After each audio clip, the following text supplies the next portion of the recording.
Bonjour, bienvenue. Bonjour. Bienvenue Gaëlle, depuis le Cameroun.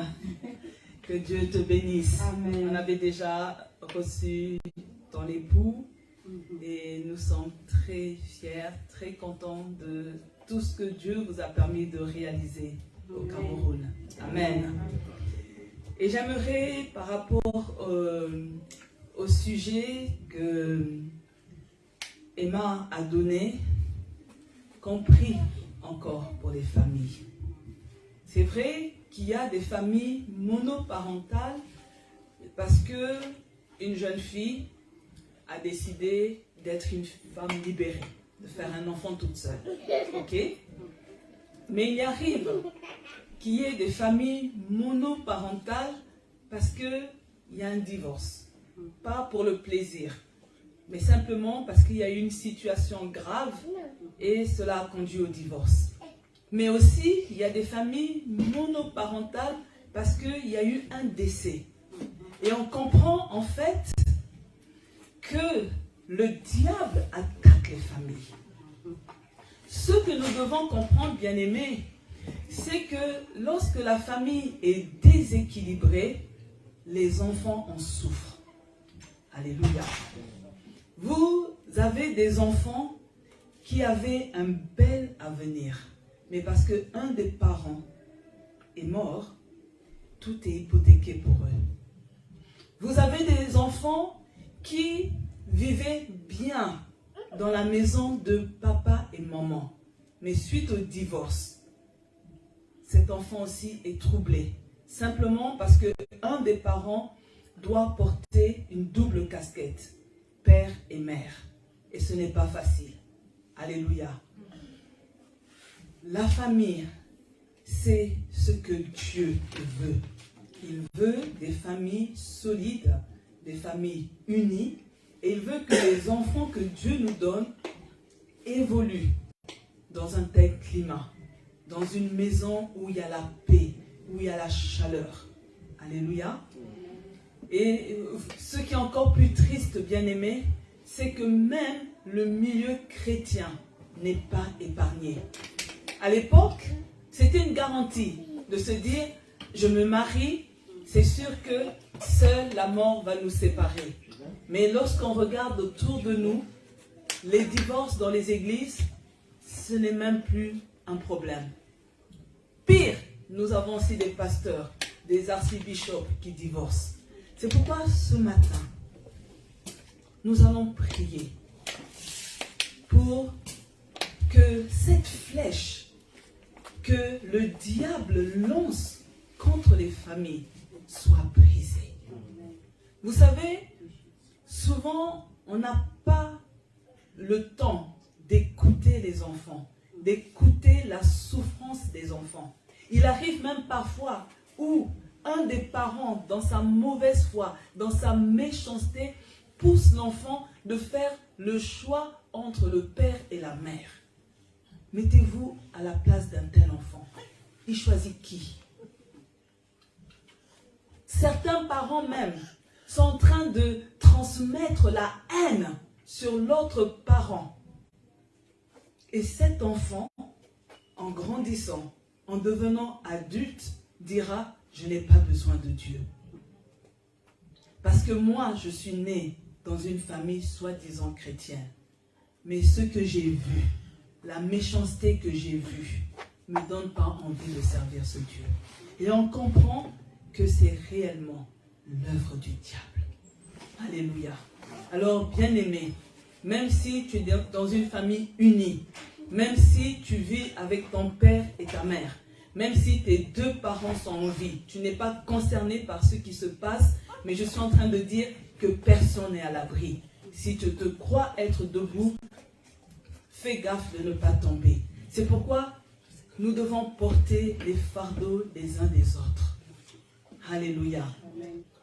Que Dieu réveille la flamme d'amour entre les couples. Alléluia. Que l'amour qu'il y avait dès le premier jour, que cet amour soit restauré. Que Dieu enlève dans la pensée le désir du divorce, mais aussi que Dieu fasse la grâce, que les couples vieillissent ensemble pour le bien-être des enfants. Élevons la voix, bien-aimés. Oui, Seigneur, ce matin, Seigneur, notre cœur est lourd. Lorsque l'on considère les drames qui se passent dans les familles, Seigneur, notre cœur est lourd. Lorsque l'on considère la souffrance, Seigneur, qu'éprouvent certains enfants qui sont, Seigneur, déchirés à cause des parents. Seigneur, nous prions ce matin que tu ramènes la paix dans les familles. Seigneur, ramène la paix, Seigneur, dans les foyers. Ramène la paix dans les maisons. Au nom puissant de Jésus. Seigneur, nous prions pour que tu restaures l'amour dans les cœurs des conjoints. Seigneur, que tu restaures les sentiments bienveillants l'un pour l'autre au nom de Jésus.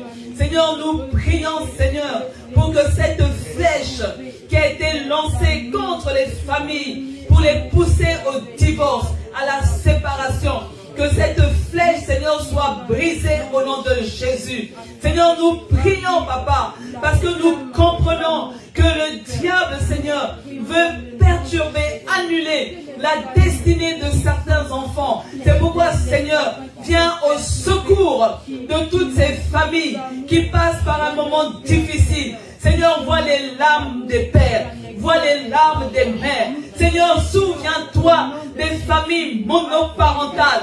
Seigneur, ce n'est pas facile de porter les deux casquettes de papa et de maman. Père éternel, au nom de Jésus, Seigneur, pose le regard, Seigneur, sur les couples. Seigneur, permets, Seigneur, que les enfants évoluent à côté de leur père et de leur mère. C'est pourquoi, Seigneur, je te prie ce matin que tu rassasies les parents de l'Anjou. Seigneur, permets que chaque parent, que chaque couple ait le privilège de célébrer les diplômes de leurs enfants. Que chaque couple, Seigneur, ait le privilège, Seigneur, de conduire leurs enfants au mariage, de voir leurs petits-enfants. Seigneur, je prie que tu viennes essuyer les larmes de ceux qui sont déjà dans cette situation. Seigneur, viens stabiliser leur vie. Viens les équiper. Donne-leur le courage. Oh Seigneur, certains, Seigneur, sont dans les familles monoparentales à cause d'un décès prématuré. D'autres, Seigneur, parce qu'ils n'ont pas eu le choix que de divorcer. Mais Seigneur, viens renouveler les forces. Viens renouveler les forces. Viens leur donner, Seigneur, la capacité de bien instruire les enfants, de bien éduquer les enfants. Père éternel, je prie, Seigneur, que tu retires la révolte dans les cœurs des enfants. Seigneur, cet esprit de révolte, cet esprit qui vient tourmenter les adolescents, cet esprit qui tourmente les jeunes gens, que cet esprit, Seigneur, soit vaincu au nom puissant de Jésus-Christ. Seigneur, que chaque enfant dont les parents sont séparés, que ces enfants, Seigneur, aient du respect, de l'amour pour chacun des parents, au nom de Jésus. Seigneur, console le cœur d'un père, console le cœur d'une mère. Seigneur Dieu, il n'y a que toi qui peux apporter la véritable consolation. Seigneur, viens consoler. Et Seigneur, sois cette gloire qui relève leur tête. Au nom de Jésus.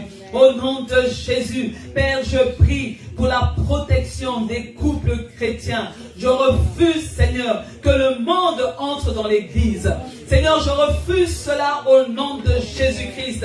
Seigneur, mets-nous à l'écart. Mets-nous à l'écart au nom puissant de Jésus. Parce qu'au commencement, s'il n'était pas ainsi, tu avais décidé, Seigneur, que l'homme quitte son père et sa mère et qu'il s'attache à sa femme. Seigneur, tu n'avais pas prévu, Seigneur, un demi-tour. Tu n'avais pas prévu, Seigneur, que l'union puisse s'arrêter. Mais, Seigneur, cette union devait aller jusqu'à ce que la mort les sépare. Seigneur, je prie ce matin qu'il en soit ainsi pour tous les couples au nom de Jésus. Amen. Amen. Alléluia. Est-ce que vous connaissez ce chant « Fais quelque chose de nouveau » ? Que ce soit votre prière. Que Dieu fasse quelque chose de nouveau dans vos familles. Que Dieu fasse quelque chose de nouveau ce mois de février. Alléluia. Que Dieu fasse quelque chose de nouveau dans ton travail. Que Dieu fasse quelque chose de nouveau dans ta santé. Alléluia. Je ne sais pas par quoi tu passes ce matin, mais je t'annonce que Dieu peut faire quelque chose de nouveau. Alléluia. Il est le Dieu qui retourne les situations. Il est le Dieu qui est capable de faire un shift.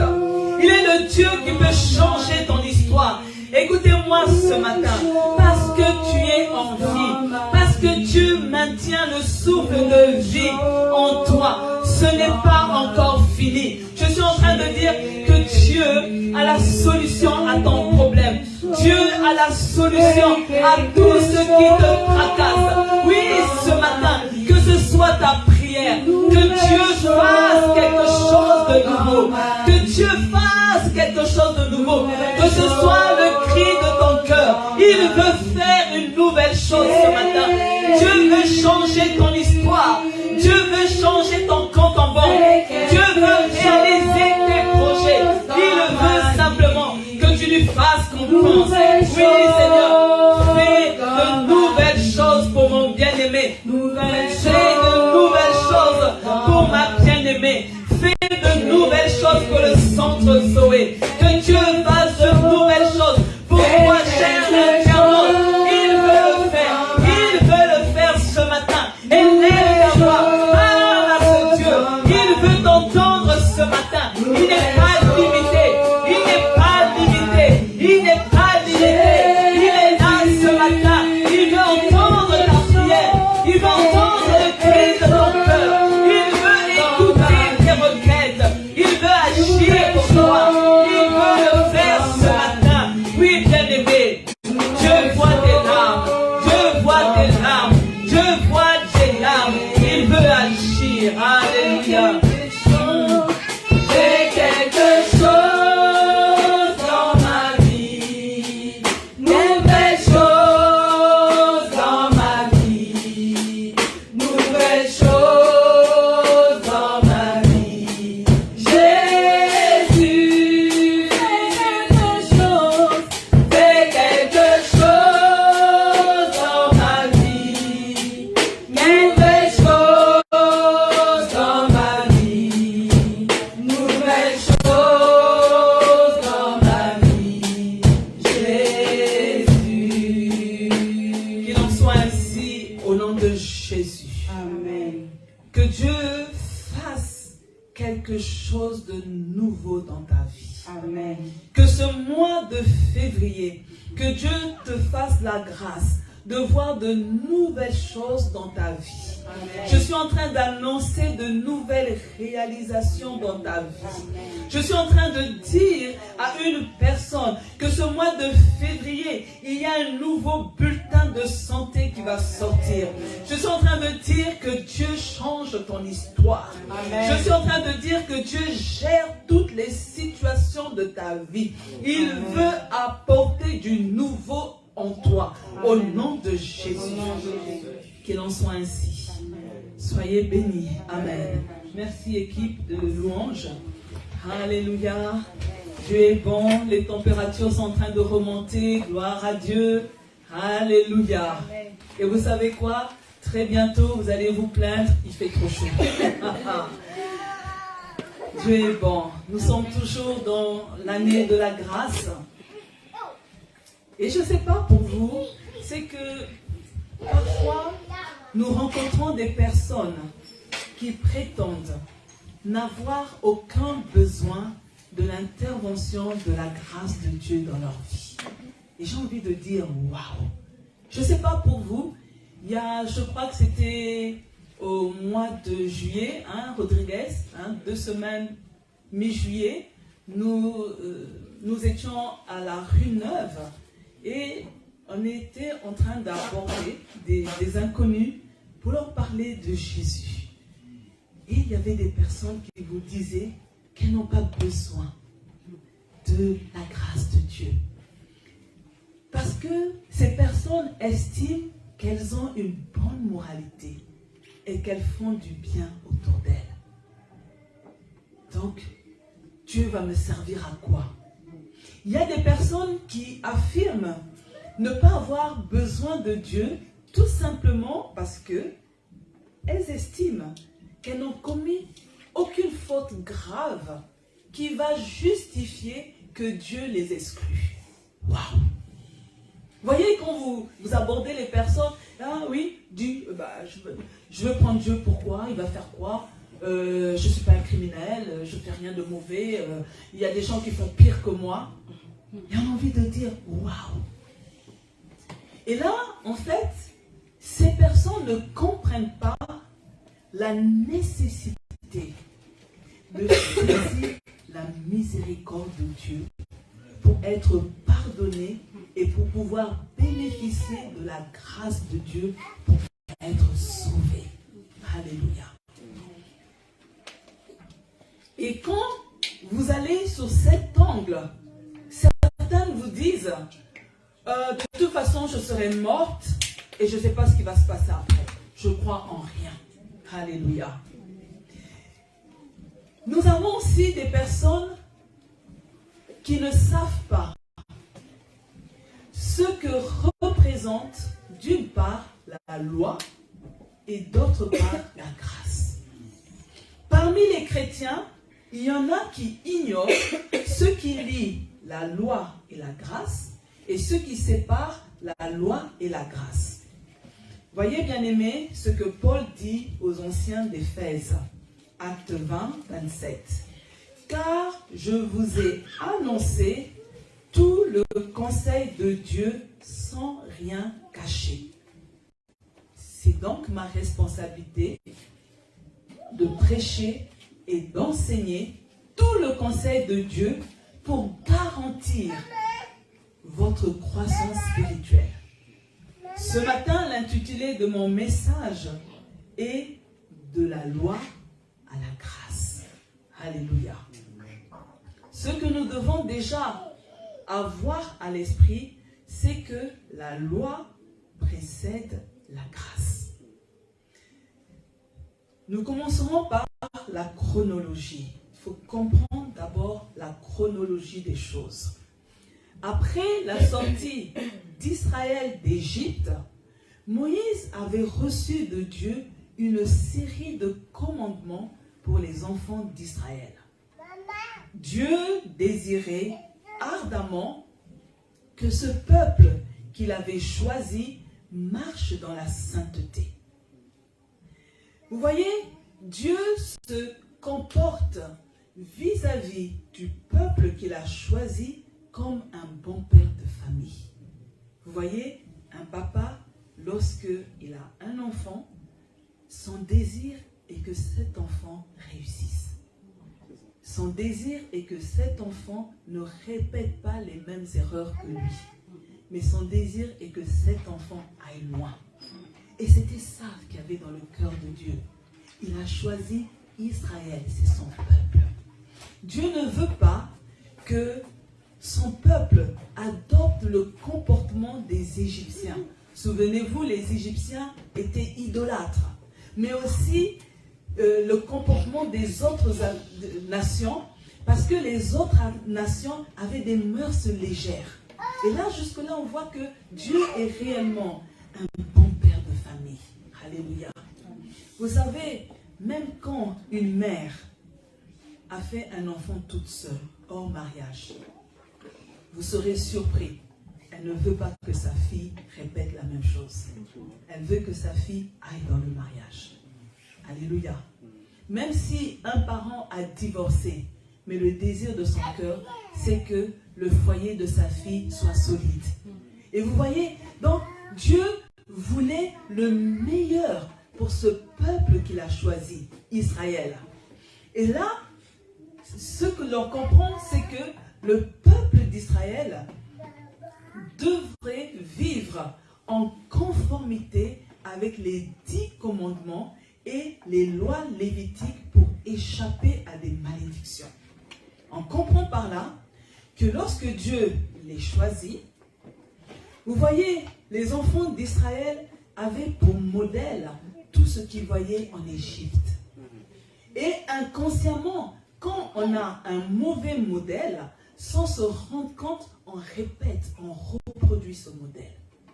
Et là, quand ils sortent, Dieu parle à Moïse pour leur dire, voilà les instructions, les commandements, les ordonnances que je donne à ce peuple.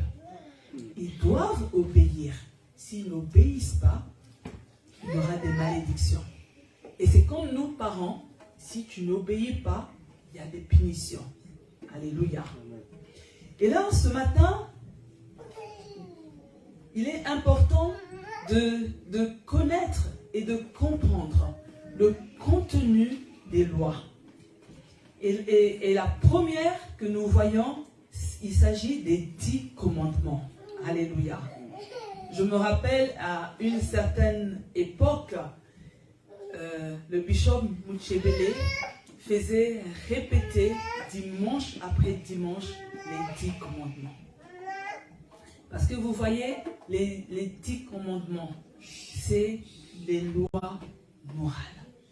Alléluia. Et même aujourd'hui, si tu enfreins un des commandements, tu peux te retrouver derrière les barreaux. Alors je vais lire Exode 20, 3 à 17. Alléluia. Bon, je voulais faire lire quelqu'un d'autre. Je vais lire. J'ai oublié de prévenir. Tu n'adoreras pas d'autre Dieu que moi. Donc Exode chapitre 20, 3 à 17. Verset 4. Tu ne te fabriqueras aucune idole, aucun objet qui représente ce qui est dans le ciel, sur la terre ou dans les eaux sous la terre. Tu ne t'inclineras pas devant des statues de ce genre, tu ne les adoreras pas. En effet, je suis le Seigneur ton Dieu, un Dieu exigeant. Si quelqu'un est en tort à mon égard, j'interviens contre lui et ses descendants jusqu'à la 3e ou la 4e génération. Mais je traite avec bonté pendant 1000 générations ceux qui m'aiment et qui obéissent à mes commandements. Tu ne prononceras pas mon nom de manière abusive, car moi, le Seigneur ton Dieu, je tiens pour coupable celui qui agit ainsi. N'oublie jamais de me consacrer le jour du sabbat. Tu as 6 jours pour travailler et faire tout ton ouvrage. Le verset 10, le 7e jour, c'est le sabbat qui m'est réservé à moi, le Seigneur ton Dieu. Tu ne feras aucun travail ce jour-là, ni toi, ni tes enfants, ni tes serviteurs ou servantes, ni ton bétail, ni l'étranger qui réside chez toi. Car en 6 jours, j'ai créé le ciel, la terre, la mer et tout ce qu'ils contiennent. Puis je me suis reposé le 7e jour. C'est pourquoi moi, le Seigneur, j'ai béni le jour du sabbat et je veux qu'il me soit consacré.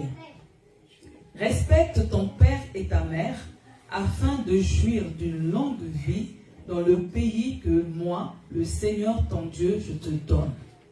Tu ne commettras pas de meurtre, tu ne commettras pas d'adultère, tu ne commettras pas de vol, tu ne prononceras pas de faux témoignages contre ton prochain, tu ne convoiteras rien de ce qui appartient à ton prochain, ni sa maison, ni sa femme, ni son serviteur, ni sa servante, ni son bœuf, ni son âne.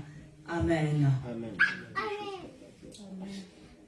Le premier commandement nous dit, tu n'auras pas d'autre Dieu. Dieu interdit à son peuple d'adorer un autre Dieu que l'Éternel, c'est-à-dire lui-même. Il est interdit aux enfants de Dieu d'avoir plusieurs dieux. Alléluia. Voici ce que Romains 1, 20 à 21 nous dit. En effet, depuis que Dieu a créé le monde, ses qualités invisibles, c'est-à-dire sa puissance éternelle et sa nature divine, se voient fort bien quand on considère ses œuvres. Les humains sont donc inexcusables. Ils connaissent Dieu, mais ils ne l'honorent pas et ne le remercient pas comme il convient de le faire à son égard. Au contraire, leurs pensées sont devenues stupides et leur esprit insensé a été plongé dans l'obscurité. Alléluia. Vous voyez, cela revient à dire que même aujourd'hui, il n'y a aucune raison pour un individu de ne pas adorer Dieu. Parce que lorsqu'on se promène, lorsqu'on voit la nature, lorsqu'on voit même l'être humain, toute la création de Dieu, c'est la preuve qu'il y a un Dieu dans les cieux. Alléluia. Et nous devons l'adorer. On ne peut pas croire qu'il y a une multitude de dieux. Non, il y a un unique Dieu. Alléluia. Le deuxième commandement, tu ne te feras point d'image taillée. Dieu interdit à ses enfants de faire le culte des idoles. Voici ce que Colossiens 3, 5 nous dit. Faites donc mourir les membres qui sont sur la terre, l'impudicité, l'impureté, les passions, les mauvais désirs et la cupidité qui est une idolâtrie. Alléluia. La Bible est en train de dire que la cupidité est une idolâtrie. Et là, on comprend, bien aimé, que bien souvent, nous sommes dans l'idolâtrie. Alléluia. On vénère certaines choses à nous rendre malades. On est cupide. Et Dieu considère cela pour de l'idolâtrie. Parce que vous voyez, quand on lit les 10 commandements d'une traite, comme j'ai fait en lisant les versets, très rapidement, on peut dire, je ne fais pas ces choses. Alléluia. Mais lorsqu'on va dans les détails, on se rend compte que ce n'est pas certain. Alléluia. Si on est sincère envers nous-mêmes, sur certains points, on est peut-être cupide. Alléluia. Et donc, c'est une idole. Le troisième commandement nous dit, tu ne prendras pas le nom de Dieu en vain. Alléluia. Dieu interdit à ses enfants de jurer au nom de Dieu, que ce soit en négatif ou que ce soit en positif. Alléluia. Et on ne doit pas prendre le nom de Dieu à la légère. Mais vous voyez, aujourd'hui, on a beaucoup d'expressions dans la langue française où Dieu est dedans. Alléluia. Et c'est plus fort que nous. On pousse des jurons avec Dieu. Et donc, personne n'est à l'abri. Alléluia. Le quatrième commandement, tu te souviendras du jour du repos. Vous voyez, ce jour illustre le repos que les croyants jouissent en Christ. Aujourd'hui, nous avons beaucoup de magasins ouverts le dimanche. Beaucoup de choses se font le dimanche. Beaucoup de professions ne travaillent pas le dimanche. Vous savez, c'est venu de la Bible. Tu travailleras 6 jours et le 7e jour. Dieu s'est reposé. Il a créé tout en 6 jours et il s'est reposé le 7e jour. C'est venu de là. Mais ce qui se passe, les gens ne viennent pas à l'église. Même l'église catholique qui a prôné ce 7e jour, ce sont des bâtisses grandes mais vides. Maintenant, le 7e jour, c'est pour partir en week-end, c'est pour partir se balader, pour faire la grasse matinée. Non, le 7e jour, battons-nous pour venir honorer Dieu dans sa maison. Voilà les promesses qui sont données dans Ésaïe 58, 13 à 14. Si tu renonces à travailler le jour du sabbat ou à traiter une bonne affaire le jour qui m'est consacré, dit le Seigneur, si tu parles du sabbat comme un jour de joie consacré à mon service et qu'il convient d'honorer, si tu le respectes effectivement en renonçant à travailler, à saisir une bonne affaire et à marchander longuement, voilà la promesse, alors je deviendrai la source de ta joie. Moi, le Seigneur, je t'emmènerai en triomphe sur les plus hauts sommets et je te ferai profiter du pays que Jacob, ton ancêtre, a reçu en propriété. Voilà ce que je te promets. Alléluia. On comprend que lorsqu'on vient le dimanche matin, parce que pour nous chrétiens, notre sabbat c'est le dimanche matin, lorsqu'on vient dans la maison de Dieu, ce n'est pas une perte de temps. Alléluia. Ce n'est pas une perte de temps. Et Dieu veut être la source de notre joie. Ça veut dire qu'on aurait pu passer 6 jours avec un patron colérique, 6 jours de galère. Mais lorsque j'arrive dans la maison de Dieu, je viens puiser la joie. Alléluia. Le 5e commandement, on va lire beaucoup la Bible ce matin. Tu honoreras ton père et ta mère.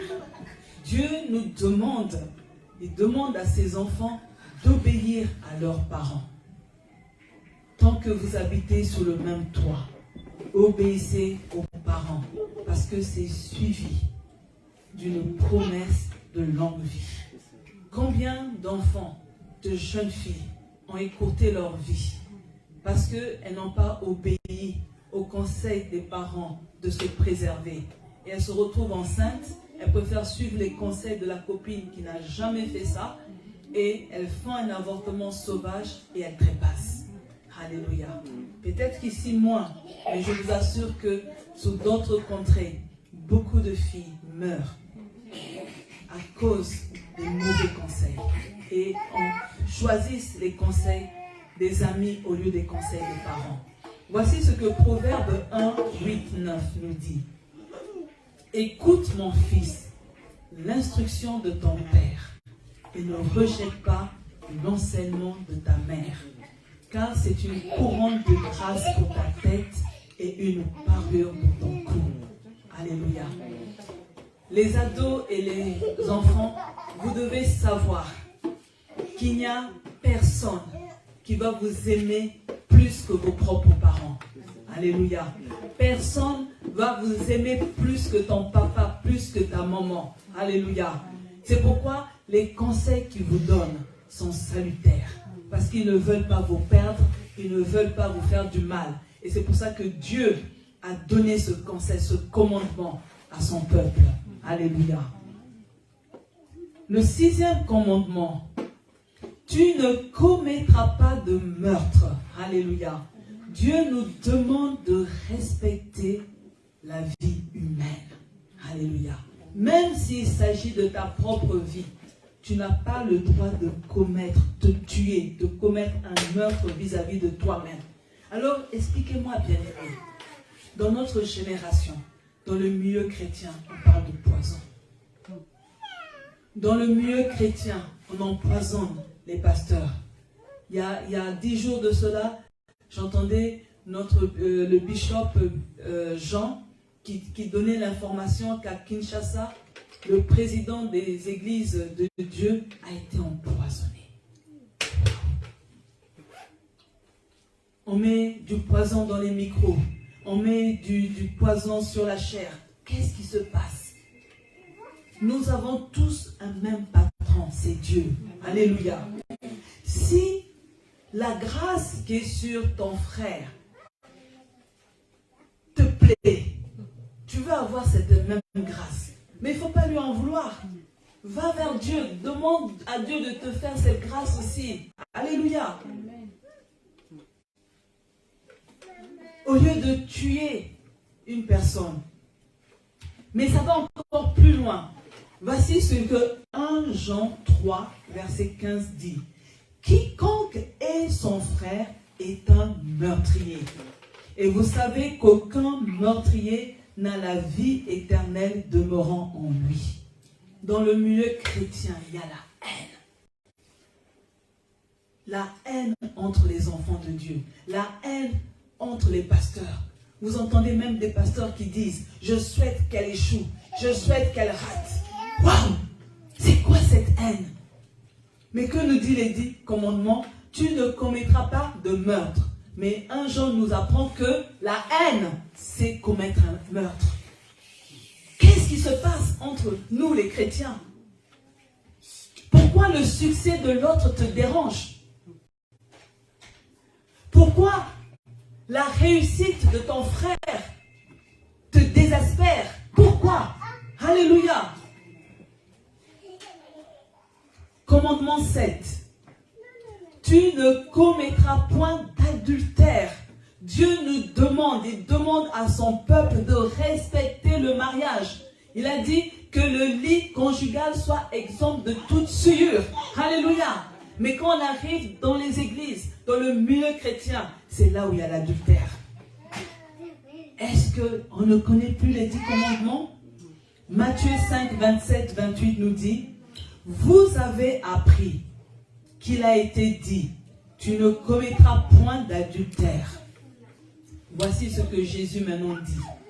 Mais moi, je vous dis que quiconque regarde une femme pour la convoiter a déjà commis un adultère avec elle dans son cœur. Vous arrivez à certains endroits, on vous déshabille du regard. Waouh! Combien de personnes font des accidents? Ils tournent pour regarder son postérieur et ils tombent dans un ravin. Qu'est-ce qui se passe avec nous autres chrétiens? Alléluia! Qu'est-ce qui se passe? Est-ce que c'est difficile d'éduquer nos yeux?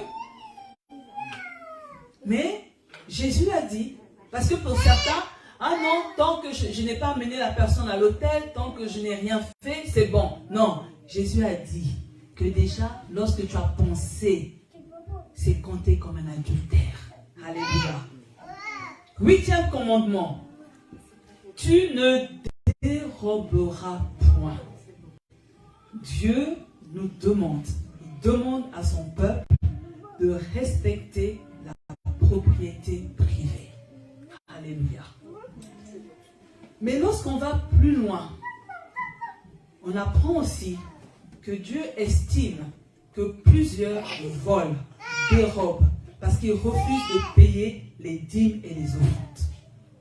Mais maintenant, dans notre société, pour nous qui sommes dans cette partie du continent, où il y a certains avantages, nous avons aussi beaucoup qui volent à l'État. Alléluia.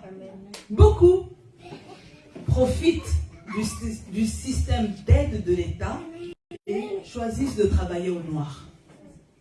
Beaucoup font de fausses déclarations pour payer moins. Mais on doit comprendre que pour Dieu, c'est du vol. Alléluia. Même quand cela concerne l'État, c'est du vol. Jésus a dit, rendez à César ce qui est à César. Alléluia. Voici le conseil que Paul donne. Éphésiens 4, 28. Que celui qui dérobait ne dérobe plus, mais plutôt qu'il travaille, en faisant de ses mains ce qui est bien, pour avoir de quoi donner à celui qui est dans les besoins. Écoutez-moi, bien-aimés, ce n'est pas normal, à l'âge que tu as aujourd'hui, tu n'as jamais été capable de faire du bien à un voisin, à faire un cadeau à une personne. C'est seulement toi qui dois recevoir. C'est seulement à toi qu'on doit donner. Non, bien-aimé, il y a plus de joie à donner qu'à recevoir. Mais Dieu bénit l'œuvre de nos mains.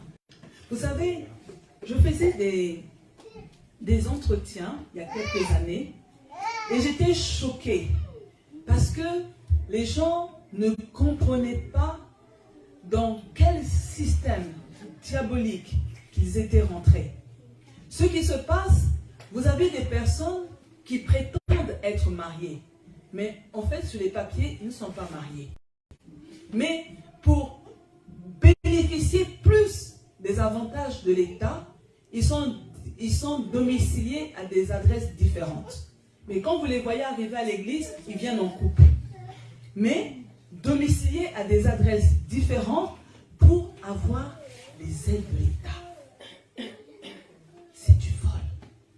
Alléluia. Vous savez, bien souvent, nous-mêmes, nous ouvrons la porte à l'ennemi. Et après, vous voulez qu'on vous impose les mains. Mais on va vous imposer les mains. Tu vas tomber, tu vas te relever. 3 matins, tu vas encore tomber, tu vas te relever. Mais le problème sera toujours là. Tant que toi, tu n'auras pas réglé la source du problème. Alléluia. Dieu veut que son peuple marche à sa suite. C'est ça le désir du cœur de Dieu. Il n'a pas donné ses commandements pour que les gens commencent à fredonner. À présent, je vis ma vie. Non. Alléluia. Ou on est un enfant de Dieu, ou on est un enfant du diable. Mais quand on est un enfant de Dieu, je me bats pour régler ma vie selon le bon vouloir de Dieu. C'est un choix que je décide. Alléluia.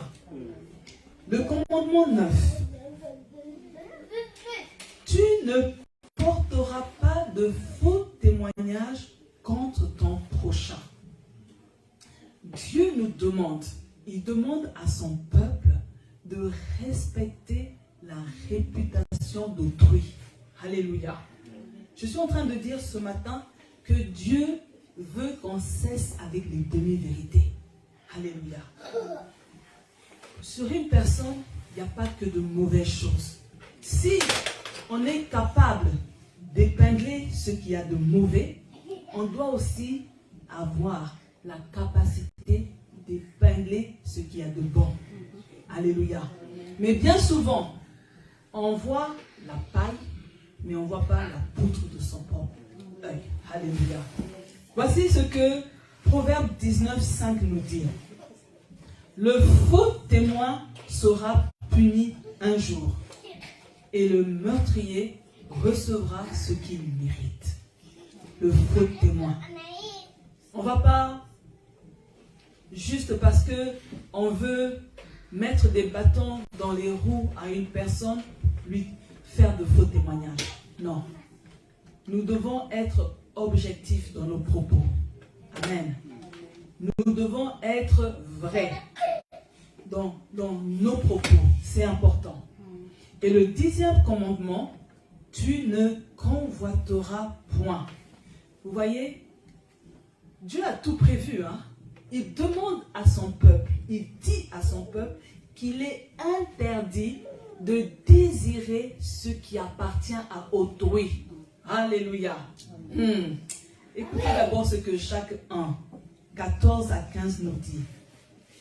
Mais chacun est tenté quand il est attiré et amorcé par sa propre convoitise.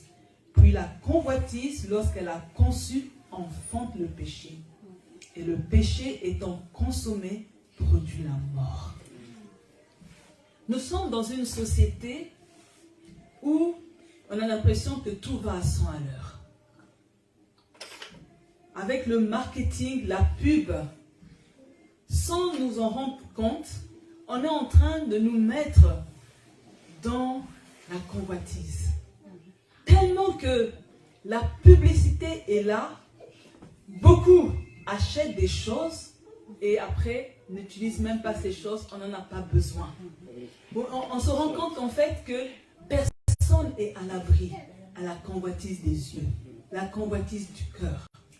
Et bien souvent, vous voyez, quand on désire tellement ce que l'autre a, après ça devient de la jalousie. Et la jalousie, c'est le stage pour devenir sorcier. Alléluia. Ah oui. Non, il ne faut pas rire, c'est la réalité. Tellement que tu deviens envieux. Tellement que tu veux, tu désires, tu as même des nuits blanches pour te demander, mais comment elle a fait pour signer tel contrat? Comment lui, il a fait pour avoir une telle voiture? Tu commences à penser à tout et à n'importe quoi, et le diable vient entrer et il commence à infecter tes pensées. Alléluia. Ces 10 commandements constituent la base du droit humain. Alléluia. Cela veut dire que même pour nous, de notre génération, ces 10 commandements sont toujours d'actualité. Pourquoi? Parce que depuis la nuit des temps, bien-aimés, dans chaque peuple, au sein de chaque nation, on va trouver des criminels, on va trouver des idolâtres, on va trouver des adultères, on va trouver tout ce qui est cité dans les 10 commandements. Mais maintenant, Dieu veut que nous, on se distingue des autres. Voyez, à l'époque, Dieu parle à Israël pour lui dire, je ne veux pas que tu te comportes comme les Égyptiens et comme les autres peuples, parce que je veux que tu te distingues. Tu sois à part. Alléluia. Et aujourd'hui aussi pour nous, il dit à chacun, je veux que tu te distingues des païens. Je veux que tu te distingues des autres. Alléluia. Et c'est pourquoi il dit, vous verrez la différence entre ceux qui prient et ceux qui ne prient pas. De vous à moi. Est-ce que quand nous sommes là dans l'église, ou lorsqu'on circule, est-ce qu'on peut mettre notre main au feu pour dire, telle personne, c'est un enfant de Dieu. Telle personne est une païenne. Un païen. Non. Parce que aujourd'hui, il est même difficile, même dans l'église, de pouvoir distinguer le vrai du faux. Alléluia. Mais Dieu dit, vous verrez de nouveau la différence. Dieu veut que ses enfants se distinguent. Alléluia. Et ça, je vous dis souvent, pensez aux enfants de la famille royale. Alléluia. Parce que nous sommes aussi des princes, des princesses. Amen. Notre Dieu est le roi. Jésus est le roi des rois. Alléluia. Amen. Et vous voyez, les princes royaux, ils ont une telle éducation, respectueux. Ils se distinguent. Ils n'ont même pas besoin d'avoir revêtu leurs vêtements royaux pour qu'on se rende compte que c'est des princes. Mais vous voyez seulement leur savoir-vivre, leur savoir-être. L'expression, vous savez, lui, il est spécial. Il a une éducation. Mais aujourd'hui, les enfants de Dieu, il y a un souci. Il y a un souci. C'est nous qui devons influencer les païens. Nous devons influencer le monde. Mais c'est le monde qui nous influence. C'est les païens qui lancent la mode. C'est les païens qui nous disent comment marcher.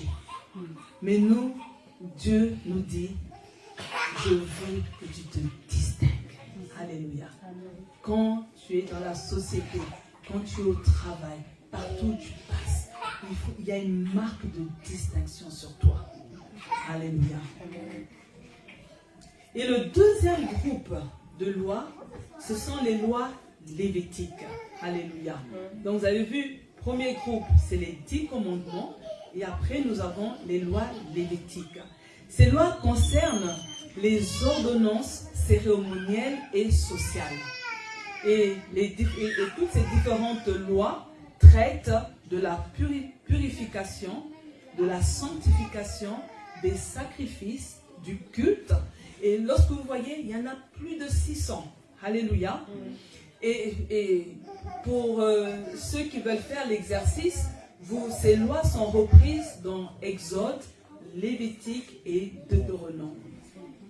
Et voilà ce qui est dit au sujet de ces lois.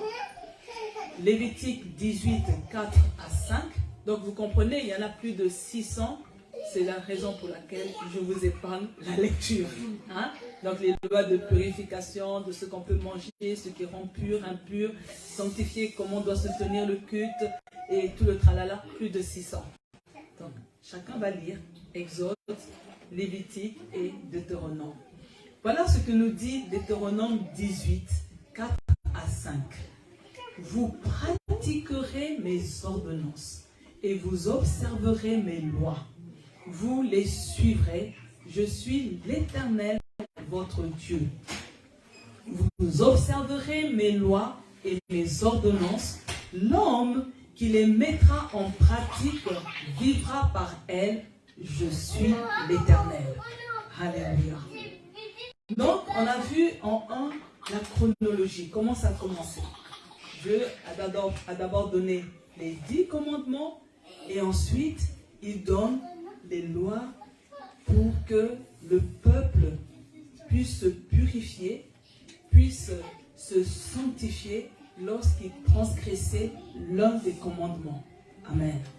Maintenant, nous allons voir les exigences de la loi. Parce que la question peut se poser, et c'est souvent ce que les gens se demandent. Oui, il y avait l'ancienne alliance, on est dans la nouvelle alliance. Dieu avait d'abord donné les 10 commandements. Qu'est-ce que j'en fais? Est-ce que c'est toujours dans l'actualité? Mais il y a aussi tout ce qu'on lit dans Exode, Lévitique, Deutéronome. Ça me sert à quoi? Alléluia.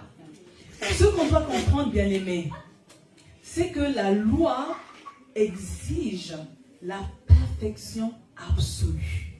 Alléluia. La loi exigeait l'obéissance totale et infaillible de l'homme. Mais ce qu'on doit comprendre, c'est que les hommes sont incapables de garder la loi. Hein?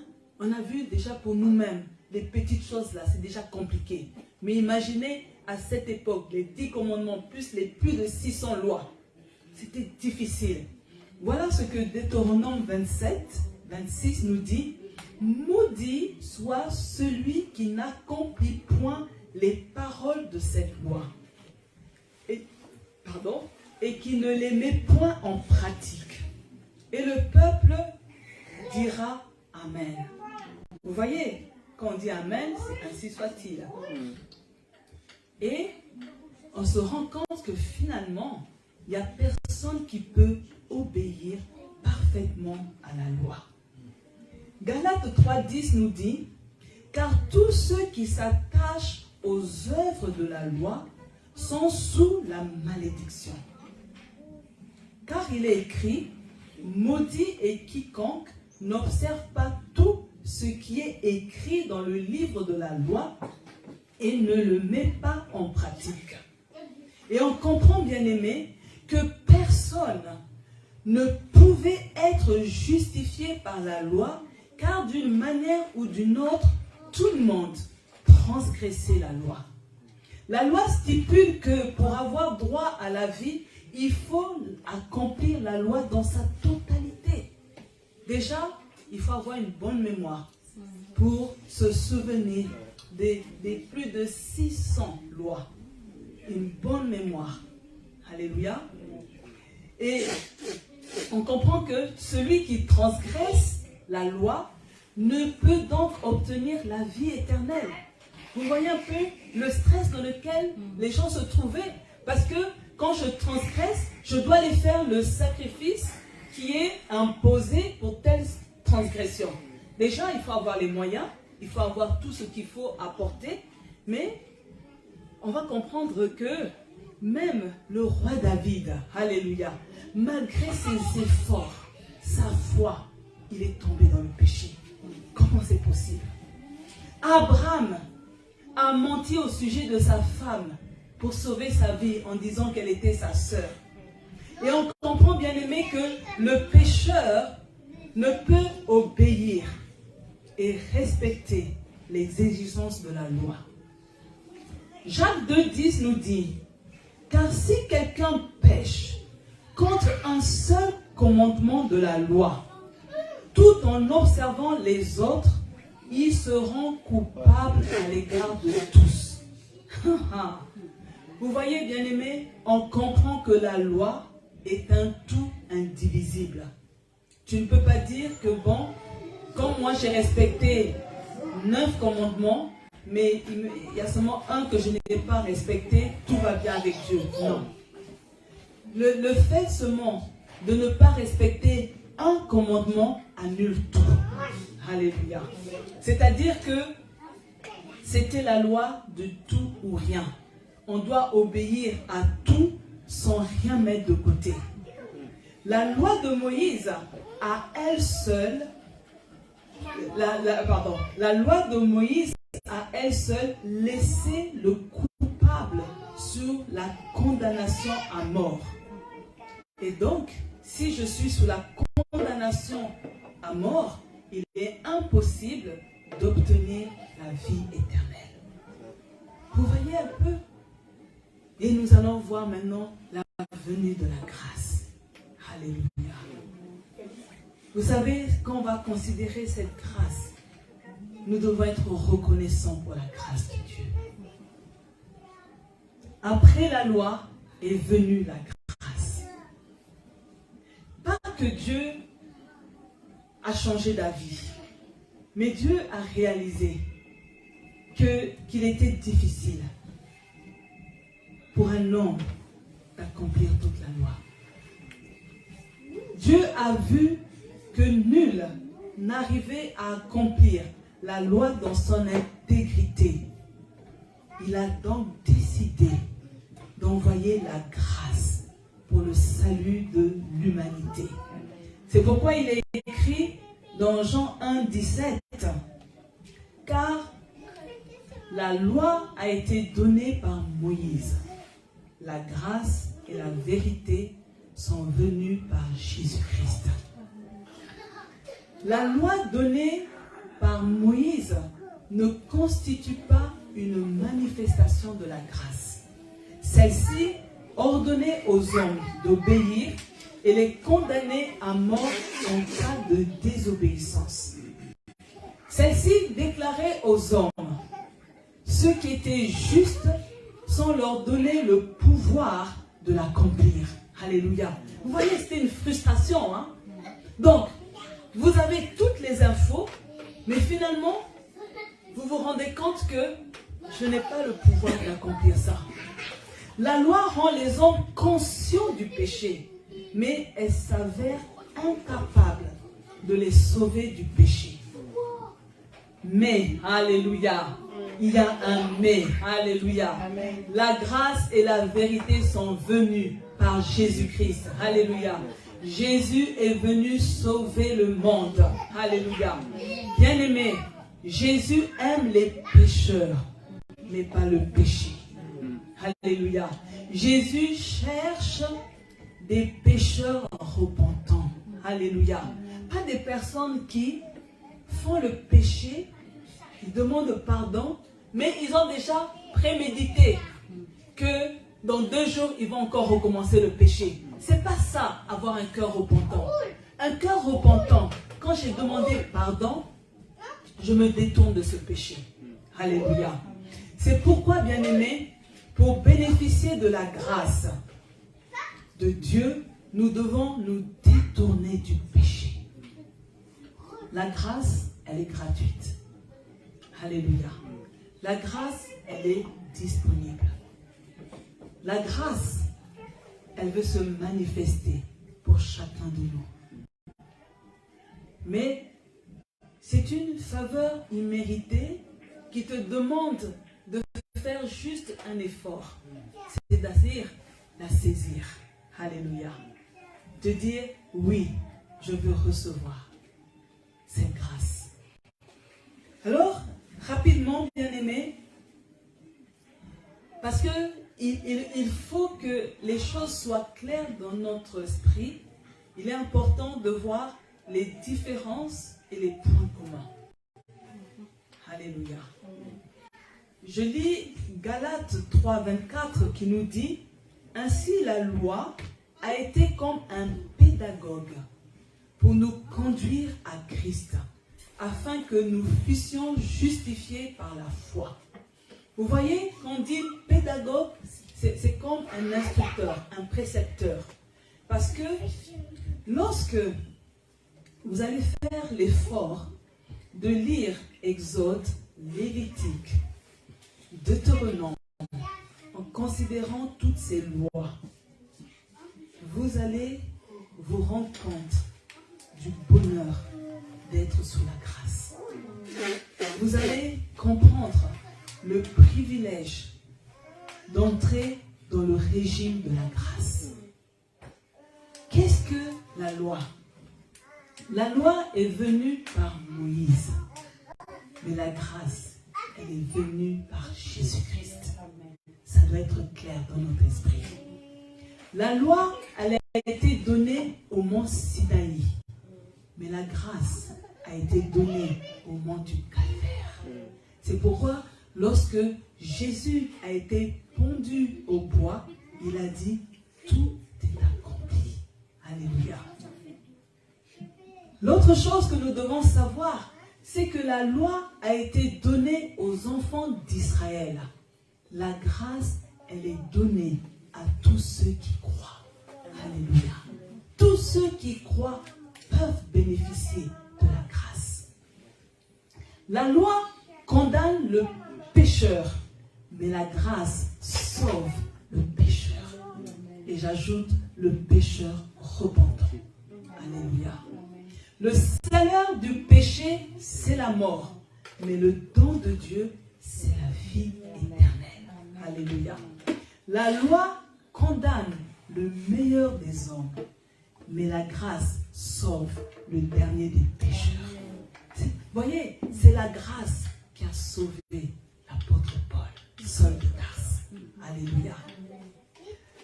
La loi révèle le péché. Vous voyez, la loi, à tout moment, elle pointe le péché des gens. Mais la grâce, elle enlève le péché. Au nom de Jésus. Alléluia.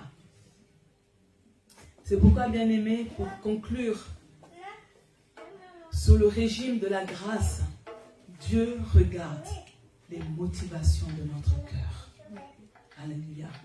Il est écrit dans Matthieu 5, 8, « Heureux ceux qui ont le cœur pur, car ils verront Dieu. » Bien souvent, j'ai des personnes qui me posent la question de savoir, David était un criminel.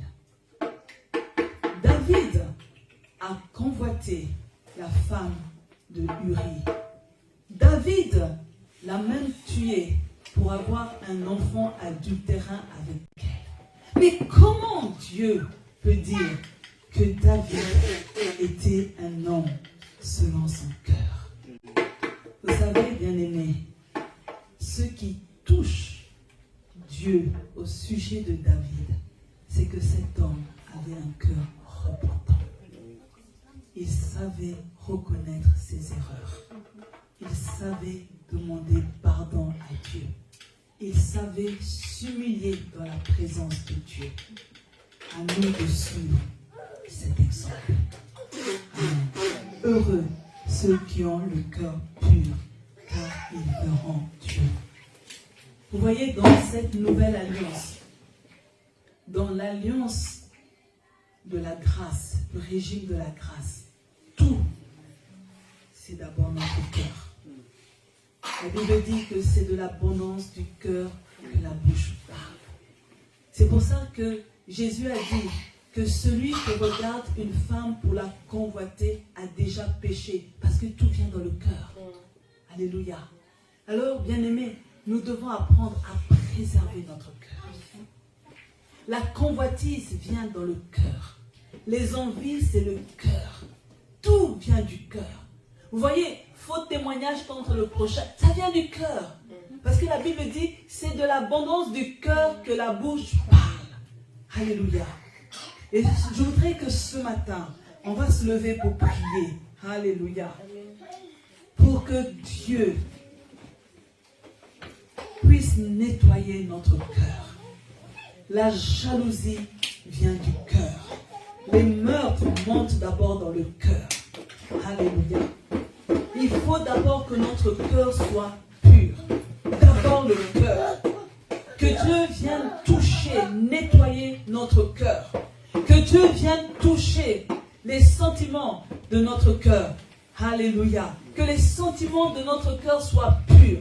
Que Dieu nettoie notre cœur. Alléluia. Alléluia. Que ce matin, demandons à Dieu de sonder notre cœur, d'éprouver notre cœur. Là où tu es bien-aimé, prie, parle à Dieu. Alléluia. Oh Seigneur. Oui Seigneur, ce matin, je comprends que le cœur, Seigneur, c'est la source de tous les maux. Seigneur, ce matin, Seigneur, je viens, Seigneur, ouvrir mon cœur devant toi. Seigneur, je prie que tu puisses lire au-dedans de chacun de nos cœurs comme un livre ouvert. Seigneur, vois nos cœurs. Seigneur, vois la noirceur de nos cœurs. Retire, Seigneur, toutes les mauvaises choses qui sont dans notre cœur. Seigneur, viens nettoyer notre cœur. Oh Dieu, Seigneur, nous prions, Seigneur, pour que notre cœur, Seigneur, soit transformé. Enlève, Seigneur, toutes les épines qui se trouvent dans notre cœur. Enlève toutes les chaînes, Seigneur, toutes dans les cœurs. Seigneur, ouvre les prisons. Il y a des personnes que nous avons mis dans la prison de notre cœur. Seigneur, que les prisons soient ouvertes. Seigneur, nous ne voulons plus rien retenir dans notre cœur. Seigneur, nettoie notre cœur ce matin. Nous prions, Seigneur, pour notre cœur. Donne-nous un bon cœur. Seigneur, donne-nous un cœur qui sait aimer. Seigneur, un cœur, Seigneur, pur. Nettoie notre cœur. Retire, Seigneur, toutes les mauvaises choses de notre cœur. Seigneur, notre cœur, Seigneur, nous te le donnons. Seigneur, nous voulons avoir un cœur repentant. Seigneur, un cœur, Seigneur, qui touche le cœur de Dieu. Viens sonder notre cœur ce matin. Oh Dieu, c'est le cri de notre cœur. Alléluia. Nous allons encore prier, bien-aimés. Nous allons demander l'aide du Seigneur qui nous aide à mettre en application les commandements moraux, ces 10 commandements, qui nous donnent la capacité de les mettre en application au nom de Jésus. Élevons la voix. Oui, Seigneur Jésus, nous avons compris, Seigneur, que nous sommes ton choix. Nous sommes le peuple que tu as choisi. Seigneur, nous avons compris que tu veux que nous soyons distingués par rapport aux autres. Seigneur, tu ne veux pas, Seigneur, qu'on reproduise les comportements, les mœurs, Seigneur, des païens, de ceux qui nous entourent, qui sont loin de toi. Seigneur, nous comprenons, Seigneur, que tu nous as donné un code, des droits, Seigneur, humains, que nous devons respecter. Seigneur, ce matin, Seigneur, je suis en train de prier que tu donnes à chacun de nous la capacité, Seigneur, la capacité de mettre en application, Seigneur, tous les 10 commandements au nom de Jésus. Alléluia. Oh Seigneur, sois béni. Alléluia. Gloire à Jésus. Vous allez répéter après moi. Je décide de me tourner vers le Seigneur. De me tourner vers le Seigneur. Et de faire de lui. Le Seigneur de ma vie. Le Seigneur de ma vie. Vous savez, bien-aimés, il y a beaucoup de dérapages dans le milieu chrétien parce que Jésus est uniquement le Sauveur. Il n'est pas le Seigneur. Amen. Quand Jésus est le Seigneur, on est sous ses ordres. Alléluia. Quand Jésus est le Seigneur, on marche à sa suite. Et il faut qu'on se tourne vers le Seigneur. Alléluia. Nous l'avons reçu comme Sauveur, mais nous devons aussi le recevoir comme notre Seigneur. C'est pourquoi vous voyez, au temps de l'Église primitive, lorsque on voulait attaquer les chrétiens, on leur demandait de dire Ave César, que c'est César qui est leur Seigneur. Et c'était ça qui était la guerre, parce que eux, ils disaient que non, c'est Jésus notre Seigneur. Et dans notre génération aussi, il faut que Jésus soit notre Seigneur. Alors élève de toi, élève ta voix, fais de Jésus le Seigneur de ta vie, le Seigneur de ton quotidien, au nom de Jésus. Oui, Seigneur, ce matin, Seigneur, nous sommes en train de prier nous prenons la résolution de faire de toi notre Seigneur. Le Seigneur que nous voulons obéir. Le Seigneur que nous voulons suivre. Le Seigneur que nous voulons écouter. Le Seigneur qui va nous guider. Le Seigneur que nous voulons obéir. Oui, Seigneur, nous ne voulons plus, Seigneur, avoir plusieurs seigneurs, mais nous voulons t'avoir toi comme notre unique Seigneur.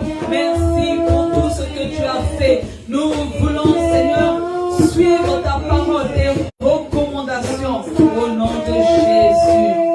Alléluia.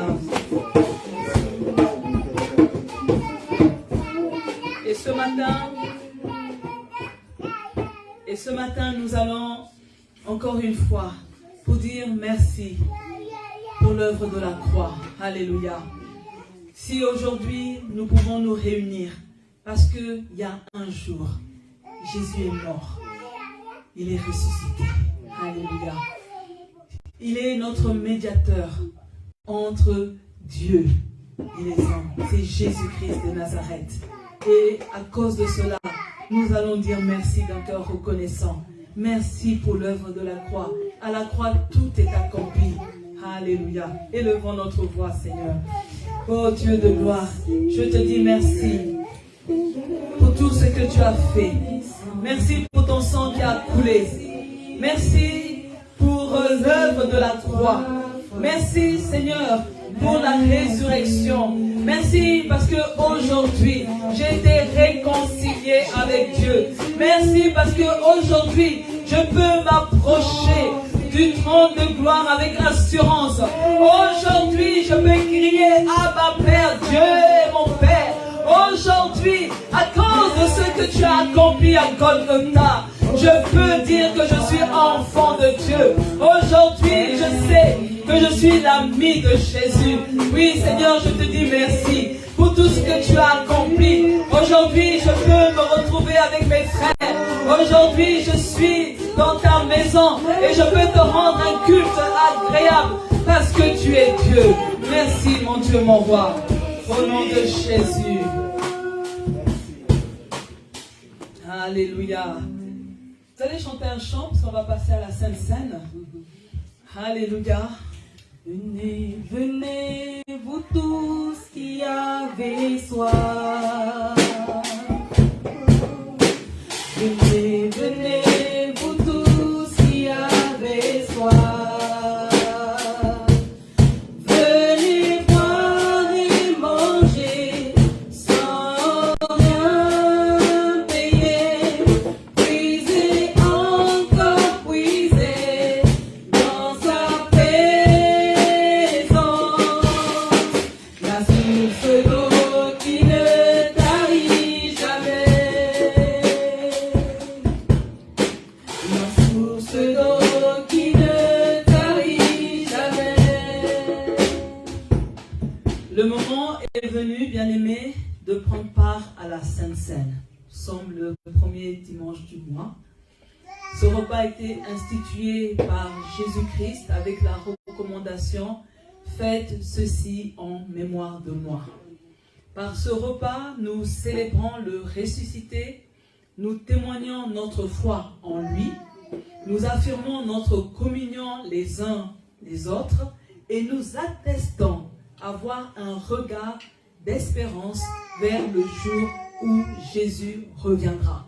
Et on comprend, bien aimé, que chaque fois que nous faisons la Sainte Seine, nous sommes en train de dire au monde, de la même manière que Jésus est monté, c'est de la même manière qu'il va revenir.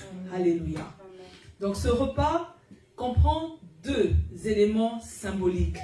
Nous avons le pain qui représente le corps du Christ et nous avons le vin qui représente le sang. Amen. Amen. Voici ce que Hébreux 9, 22 nous dit. Et presque tout, d'après la loi, est purifié avec le sang. Et sans infusion de sang, il n'y a pas de pardon. Alléluia. Je veux que ce matin, bien-aimés, qu'on réalise que le sang de Jésus nous lave de toute iniquité. Alléluia. Je suis en train de dire ce matin que le sang de Jésus nous purifie de tout péché. Je suis en train d'annoncer ce matin que le sang de Jésus parle plus fort. Alléluia. Il crie plus fort que le sang d'Abel.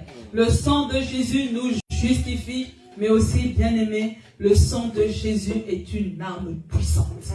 Alléluia. Alors, quand tu es à la maison ou quand tu es en train de prier pour toi-même, n'hésite pas d'invoquer le sang de Jésus. C'est une arme forte. Alléluia. Nous allons prendre le repas, bien-aimé. Voici ce que tu vas déjà partager. 1 Corinthiens 11, 24, 25 nous dit: et après avoir rendu grâce, alléluia, le remplit et dit: ceci est mon corps qui est mort pour vous. Faites ceci en mémoire de moi. De même, après avoir soupé, il prit la coupe et dit: cette coupe est la nouvelle alliance en mon sang. Faites ceci en mémoire de moi toutes les fois que vous en boirez. Est-ce que le bien-aimé Rodriguez peut prier pour le pain et le sang? Alléluia. Gloire à Jésus.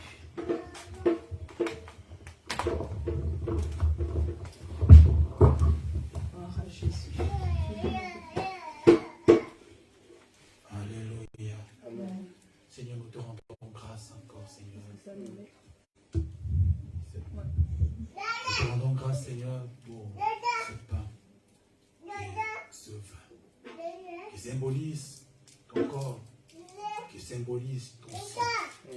Nous te rendons grâce, Seigneur, pour l'impact qu'il a dans nos vies.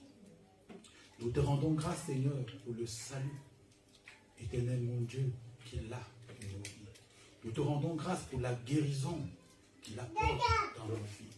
Nous te rendons grâce pour la restauration qu'il apporte dans nos vies. Nous te rendons grâce, Seigneur, pour la délivrance qu'il accorde dans nos vies. Père Saint, merci encore, Jésus, pour cela. Nous le faisons en mémoire de toi, en sachant que, Seigneur, de gloire, et en croyant fermement que tu as réellement accompli ce que tu crois pour nous.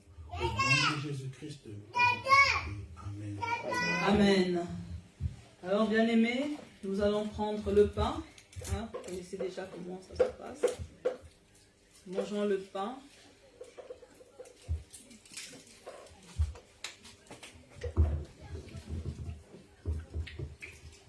Nous venons puiser, puiser, puiser, plus que toi encore,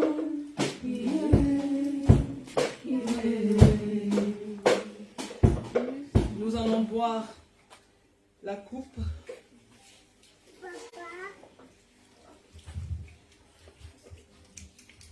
Alléluia. Nous venons puiser. Oui, Seigneur, ce matin, nous sommes là avec tes enfants. Seigneur, c'est vers toi que nous venons puiser. Nous venons puiser les grâces. Nous venons puiser la guérison. Nous venons puiser, Seigneur, la bonne santé. Nous venons puiser le succès. Nous venons puiser la victoire. Nous venons puiser, Seigneur, le travail. Nous venons puiser les bébés miracles. Seigneur, nous venons puiser les finances. Nous venons puiser la paix. Nous venons puiser, Seigneur, toutes les grâces excellentes que tu as prévues pour nous. Oh Seigneur, nous te consacrons ce mois de février.